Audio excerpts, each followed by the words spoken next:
Bismillahirrahmanirrahim. Assalamualaikum warahmatullahi wabarakatuh. Baik pelajar-pelajar, insyaAllah. Okey, untuk video kali ini kita akan bincangkan tentang bab yang terbaru, bab terbaru, bab 4. Okey, iaitu pentadbiran negeri-negeri Melayu tidak bersekutu. Okey, yang mana bab sebelum ni, bab 2 dan 3 kita dah belajar. Okey, pasal negeri-negeri ataupun kerajaan-kerajaan di Semenanjung. Okey, di Semenanjung Tanah Melayu. Okey, kita ada mulakan dengan negeri-negeri Selat. Okey, sebab negeri-negeri Selat ni adalah yang pertama lah diwujudkan di Tanah Melayu. Kemudian adanya negeri-negeri Melayu bersekutu, dan akhirnya iaitu yang ketiga, iaitu negeri-negeri Melayu tidak bersekutu. Okey, ini perluasan, orang kata peringkat perluasan kuasa British di Tanah Melayu. Okey, yang pertama, okey, negeri-negeri Selat, iaitu Pulau Pinang, Singapura dan Melaka. Yang kedua, negeri-negeri Melayu bersekutu, 4 negeri, Perak, Selangor, Negeri Sembilan dan Pahang. Dan yang ketiga, negeri-negeri Melayu tidak bersekutu. Okey, ini dari segi komposisi peta lah kalau kita tengok. So, yang merah adalah negeri Selat, okey, Pulau Pinang, kemudian ada Kerajaan Dinding. Okey, tapi tak diceritakan sangat lah, okey, ditekankan sangat. Cuma yang kita nampak ditekankan Pulau Pinang, Melaka dan Singapura. Tapi ada sikit sebenarnya, okey, Dinding, okey, di kawasan di negeri Perak. Okay. Kemudian negeri-negeri Melayu bersekutu, warna kuning ni. Okey, cuba tengok dia menyatukan warna kuning. Sempadan dia pun kita tak nampak. So, orang kata negeri-negeri Melayu bersekutu ni dia adalah satu, digabungkan dan diletakkan di bawah satu pentadbiran. Okey, negeri Selat ni sama juga. Okey, walaupun jauh-jauh, sekat-sekat, okey, digabungkan dan diletakkan di bawah satu pentadbiran. Okey, cuma yang keempat ni, bab keempat ni, iaitu special sikit. Okey, sebab kalau negeri-negeri lain ni disatukan dalam satu pentadbiran. Tapi negeri-negeri ini adalah negeri-negeri yang terkecuali. Okey, nak cerita dalam bab ni, nanti negeri-negeri ini akan diambil atau dijajah oleh pihak British. Tapi diorang tak adalah digabungkan. Okey, macam negeri Selat dan negeri-negeri Melayu bersekutu. Sebab itulah nama dia negeri Melayu tidak bersekutu. Sebab dia tak gabungkan. Dia cuma dijajah dan setiap negeri ini ditadbir secara berasingan lah, okay, oleh British. Okey, so untuk yang pertama, tajuk 4.1 ni kita nak tengok sistem pemerintahan Kesultanan Melayu di Perlis, Kedah, Kelantan, Terengganu dan Johor. Maksudnya ini cerita sebelum dia negeri-negeri ini dijajah British. Okey, macam biasalah, nama pun Kesultanan Melayu, mestilah dia mengamalkan sistem kesultanan ataupun orang kata sistem pemerintahan beraja. Okey, raja dia adalah seorang sultan. Okey, sebab kerajaan Islam kan. Okey, so dia guna sistem kesultanan. So, sultan ini sebagai puncak kuasa dan kedaulatan. Okey, sultan ni ketua.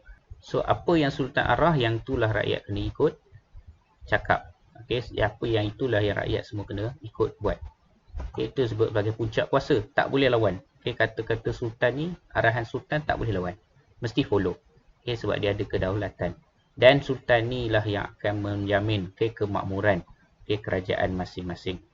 Okey, kita tengok setiap satu-satu lah. Okey, kita tengok setiap satu negeri. Yang pertama kita tengok Perlis. Perlis ni asal dia sama dengan Kedah. Okey, dia sebahagian daripada kerajaan Kedah. Okey, tapi ada atas beberapa sebab maka dia terkeluar, okey, daripada Kedah. Dan sultan pertama ialah Syed Hussein Jamalul Lail. Okey, kalau kita dengar pun nama-nama sultan, nama agung yang ada Jamalul Lail ni, kita automatik tahu ini confirm daripada oleh. So, dia ada gelaran dia lah. Gelaran ni Fia Songkram Rama. Okey, banyaklah. So, apa sistem pentadbiran di Perlis? Okey, dia ada pembesar tempatan. Okey, dia ada pembesar, iaitu kemudian Tuan Syed Abdullah Raja Muda, Datuk Arau sebagai Perdana Menteri. Ini pembesar lah ni, sebagai pembesar. So, dekat Perlis ada Raja Muda dan juga Perdana Menteri. Okey, dan dia bahagikan kepada 22 mukim. Hubungan luar, okey, dia berhubungan baik dengan Siam. Okey, Thailand lah, Siam. Perundangan yang digunakan di negeri Perlis ialah Undang-Undang Kedah lah. So, dia copy paste. Okey, diikut apa Undang-Undang Kedah, sebiji digunakan dalam Undang-Undang Negeri Perlis. Okey, seterusnya di negeri Kedah. Ni negeri Kedah. Negeri Kedah ni kita boleh katakan Kesultanan Melayu yang pertama okey, Kesultanan Melayu yang pertama wujud di Tanah Melayu, okey, di semenanjung Tanah Melayu, iaitu abad ke-12 dah ada dah. Okey, pada masa itu dia punya pusat dia di kota Bukit Muriam. Sultan pertama ialah Sultan Muzaffar Shah. Okey, sistem pentadbiran, okey, sama juga, mana-mana pun Kesultanan Melayu dia akan ada sultan dan akan ada pembesar yang menolongnya dan juga ada undang-undang.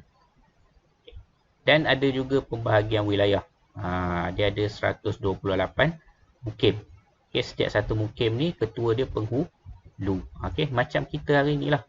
Okay, ada mukim dan ada penghulu yang menjadi ketua kepada mukim. Kedah juga menjalinkan hubungan baik dengan Siam. Okay. Okay, dan Kedah ada undang-undang dia sendiri, iaitu Kanun Undang-Undang Kedah. Okay, dia menggunakan undang-undang dia sendirilah. Okay, negeri yang seterusnya ialah Kelantan. Di Kelantan. Okey, Kelantan wujud sebelum abad ke-17. Okey, dan disatukan semasa pemerintahan Long Yunus. Okey, perubahan berlaku pada 1812 akibat perbalahan Kelantan dan Terengganu dan juga pengaruh Siam. Sultan Muhammad, iaitu sultan pertama negeri Kelantan, membuat perjanjian persetiaan dengan Siam supaya elakkan ancaman tengah. So dia kamceng dengan Siam. Okay, supaya bila Siam ni pada waktu itu adalah satu kerajaan yang besar, yang kuat. So bila buat perjanjian dengan Siam, maka Terengganu pun dah tak berani dah nak kacau Kelantan. Okay, pentadbiran yang digunakan, dia ada sistem jemaah menteri. Sistem jemaah menteri. Okay, zaman ni adalah, okay, kalau tempat lain kita sebut sebagai pembesar. Tapi kat Kelantan ni special. Kita dah sebut jemaah menteri. Macam apa yang ada pada negara kita hari ni pun kita sebut sebagai jemaah menteri. Okey, dia ada lantik menteri.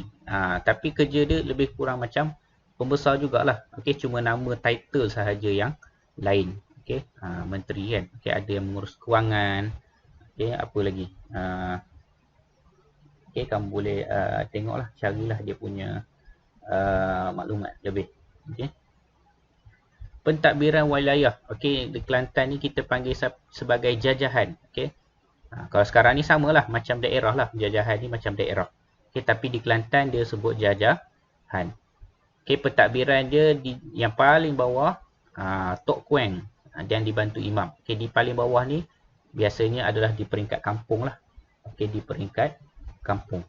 Okey, ketua kampung adalah nama gelaran dia Tok Kueng. Yang bantu dia ialah Tok Imam. Tok Imam. So siapa yang imam pada zaman Kesultanan Melayu Kelantan, dia pun dikira sebagai ketua kepada masyarakat ataupun ketua kampung. Okey, hubungan luar negeri Kelantan, okey, hubungan baik dengan Siam, Terengganu, Kedah dan Patani. So bila dah orang kata dah habis perbalahan Kedah dengan Kelantan dengan Terengganu ni, dia orang pun menjalin hubungan yang baik, tak ada masalah. Okey, gaduh-gaduh banyak-banyak pun tak ada guna. Okey, termasuk juga Siam, Kedah dan juga kerajaan Patani di Thailand. Perundangan. Okey, Kelantan ni, okey, dia menggunakan undang-undang syarak. Okey, dia guna undang-undang Islam lah. Okey, undang-undang syariah.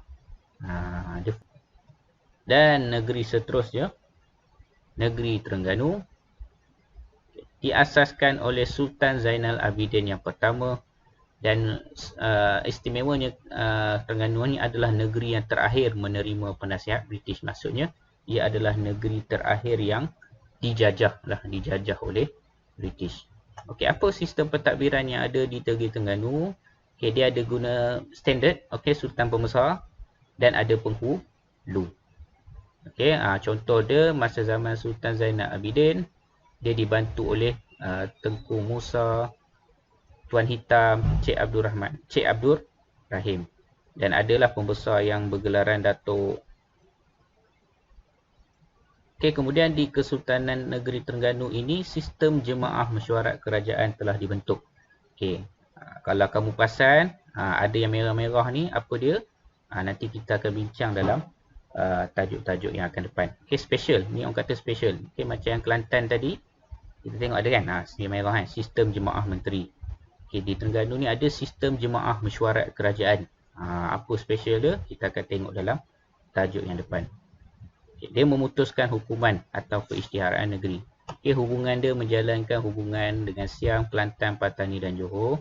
Dan dia ada undang-undang berasaskan Islam, dan nama undang-undang dia adalah Undang-Undang Bagi Diri Kerajaan Terengganu. Ni nama undang-undang dia. Okay, macam kita belajar yang Melaka, kita ada Hukum Kanun Melaka. Okay. So kalau di negeri Terengganu ada nama dia, iaitu Undang-Undang Bagi Diri Kerajaan Terengganu. Okay, seterusnya negeri yang terakhir iaitu negeri Johor. Okay, diperintah oleh keturunan bendahara, okay, pada akhir tahun 1669. Okay, ini sejarah penubuhan negeri Johor. Ada masalah yang berlaku sebelum itu, yang mana okay, tak ada pewaris. Okay, Sultan, okay, di Johor yang terakhir tak ada pewaris, tak ada anak. So tak ada sultan lah. So macam mana?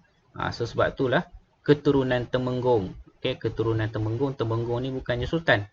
Okay, tapi keturunan Temenggung ini telah dinaikkan, okay, menjadi pemerintah ataupun menjadi Sultan Johor. Iaitu yang pertama ni lah, okay, Temenggung Daeng Ibrahim.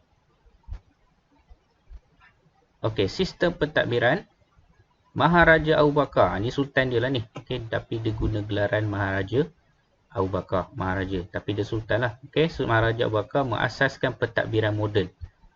Yang kita banyak pentadbiran moden bermula di Johor. Okay, ada jemaah diraja Johor, jemaah menteri dan jabatan-jabatan kerajaan. Okay, kemudian ada juga pembesar kerajaan. Okay, Datuk Seri Amar Diraja, Datuk Bentara Dalam. Okay, pada yang negeri Johor telah diwujudkan jawatan Menteri Besar dan Setiausaha Kerajaan. Menteri Besar ni maksudnya, okay, di bawah Sultan ada lagi ketua, okay, yang menguruskan hal ehwal negeri, iaitu nama dia Menteri Besar. Macam negeri kita hari ni, okay, ketua pada negeri kita hari ni ialah Menteri Besar. Tu nampak, sebab tu dia highlightkan merah. Okay, apa dia specialnya Menteri Besar ni? Okay, hubungan dia, okay, dia banyaklah hubungan Terengganu, Perak, Pahang, Selangor, Eropah dan Jepun. Dan dia ada undang-undang sendiri yang diberi nama Undang-Undang Tubuh Kerajaan Johor. Okay, ini sekadar cubaan saya. Okay, sekiranya anda tengok ni, maksudnya anda menonton video sampai habis lah. Okay. So, siapa yang menonton video sampai habis, sampai ke tahap ni, okay, bila mana kamu jawab quiz online tu nanti, okay, pada nama kamu, letakkan dalam kurungan kamu, contohnya nama kamu Amin. Okay, tulis nama kamu Muhammad Amin. Kemudian dalam kurungan, tonton. Boleh tonton. Okay, saya nak tengok berapa ramai, okay, pelajar yang betul-betul tengok video ini sampai habis. Okay. So kalau kamu tengok sampai habis, kamu jawab quiz online nanti, dalam nama kamu, okay, tulis nama kamu, contoh Muhammad Amin, bubuh dalam kurungan tonton. Okay, maksudnya bukti kamu dah tonton video ni. Okay, itu sahaja. Okay, sekian. Terima kasih kerana menonton. Assalamualaikum warahmatullahi wabarakatuh.